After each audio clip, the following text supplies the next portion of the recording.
imali ekhona ngokwe-budget yalonyaka sengiyayisho.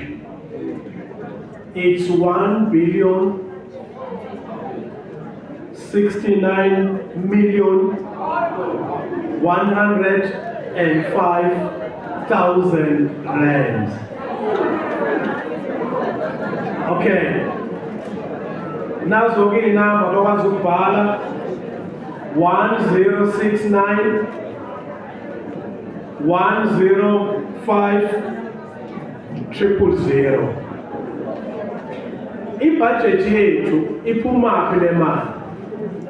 Ukuze sithole imali, one, asikakwazi ukuyimela thina.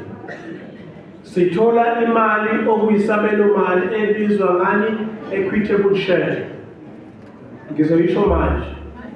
Siphinde sithola imali ebizwa ngemiki.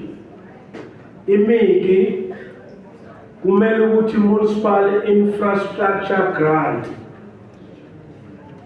Sithole imali leyo ke i-255 million.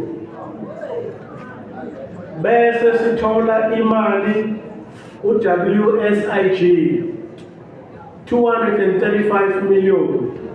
Lokho kumele ukuthi water service infrastructure grant. Ngiyabezwa nje abantu bebabazi ukuthi kuninkongo.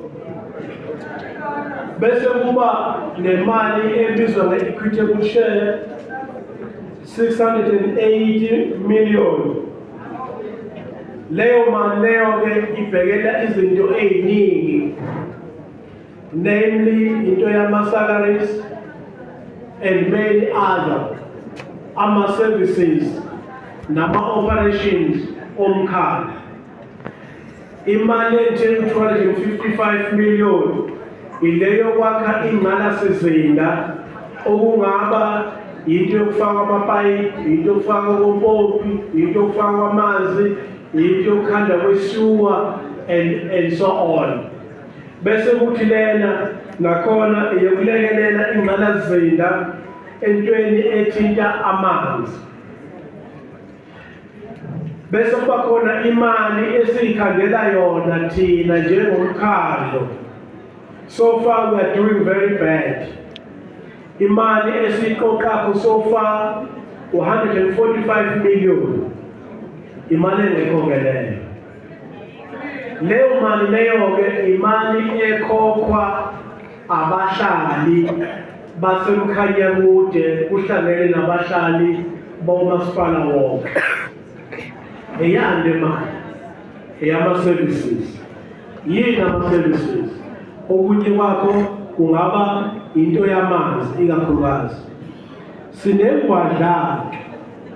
Ingwadla ethi kunabantu abasebenzisa amanzi abangawakhokheli kodwa bafanele ukuwakhokhela. Siyazi ukuthi bakhona abantu abangafanele ukuwakhokhela amanzi. Njengogogo abahola impesheni nomkhulu. Abantu abangasebenzi yibo bonke labo kufanele bangakhokhela amanzi. Kodwa sithola ukuthi kunabantu abasebenzisa amanzi abangawakhokheli ngokungafanele. Siyayisebenza ke leyo. Nawe ngiyaxwayisa ukuthi lekelela